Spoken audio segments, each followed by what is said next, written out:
ABSU ইউপিপিএলৰ বাবে বড়োভূমিত হিংসা আপছুৰ বিৰুদ্ধে প্ৰাক্তন সাংসদ নৱশৰণীয়াৰ চাঞ্চল্যকৰ মন্তব্য বড়োভূমিত উগ্ৰপন্থীৰ সমস্যা অশান্তিকৰ পৰিস্থিতি আদিৰ আঁৰত সদৌ বড়ো ছাত্ৰ সন্থাৰ ভূমিকাকে দোষাৰোপ কৰিলে গণসুৰক্ষা পাৰ্টীৰ সভাপতি প্ৰাক্তন সাংসদ নৱশৰণীয়াই মুছলপুৰত এক নিৰ্বাচনী সভাত অংশ লৈ ইউপিপিএলক সমালোচনা কৰিবলৈ গৈ আপছুৰ বিৰুদ্ধেও বিশুদ্ধাৰ প্ৰকট কৰিলে প্ৰাক্তন সাংসদ নৱশৰণীয়াই আজি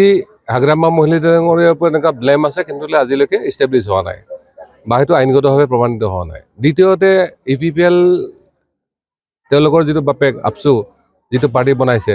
বিগত সময়বিলাক কিন্তু ইয়াত উগ্ৰপন্থী সৃষ্টি কৰাৰ ক্ষেত্ৰত তেওঁলোকৰ ভূমিকা আছিল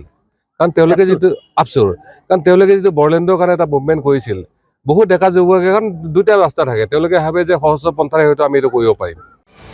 শেহতীয়াকৈ চৰ্চালে অহা প্ৰিয় বসুমতাৰী হত্যাকাণ্ডৰ সন্দৰ্ভতো প্ৰাক্তন সাংসদজনৰ মন্তব্য আছিল তাৎপৰ্যপূৰ্ণ চাওক আচলতে এই কথাখিনি অকল এইখিনি সময়ত কোৱাটো মই ভাবোঁ পক্ষপাতি কোৱাৰ নিচিনা হ'ব যদি প্ৰিয়া বসুমতাৰীৰ ক্ষেত্ৰত বি ফেৰেংগাৰ নামেই আছিলে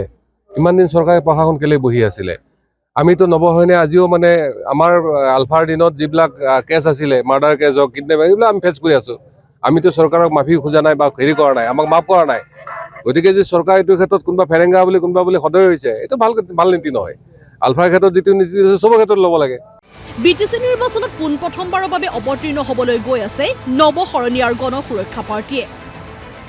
সমাগত নিৰ্বাচনত গণসুৰক্ষা পাৰ্টীয়ে 5খন আসনত জয়লাভ কৰিব বুলি দৃঢ়তা প্ৰদৰ্শন কৰি বিপিএফৰ সৈতে আকৌ এবাৰ মিত্ৰতাৰ হাত আগবঢ়ালে নৱশৰণীয়াই আজি চাওক আমি হাগ্ৰামা মহিলা ডাঙৰীয়াক বিপিএফক ক্লিয়াৰলি কৈছোঁ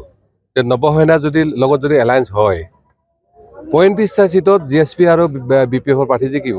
তাৰপিছত কিহৰ আৰু বিজেপি কথা আহিল তাতে আমি যদি এলায়েন্সত হয় 20 চিট হয় তথাপিতো কৈছোঁ যে ইয়াত ইউপিপিএল হয়তো ছিংগল ডিজিটো নাহিব পাৰে 9 ডিজিট হ'ব পাৰে আৰু বিজেপিৰ অৱস্থা কিন্তু ইমান ভাল নহয় গতিকে সময়ে ৰিজাল্টে ক'ব বিটিচি নিৰ্বাচনত গণসুৰক্ষা পাৰ্টীয়ে 15খন আসনত প্ৰতিদ্বন্দ্বিতা আগবঢ়াব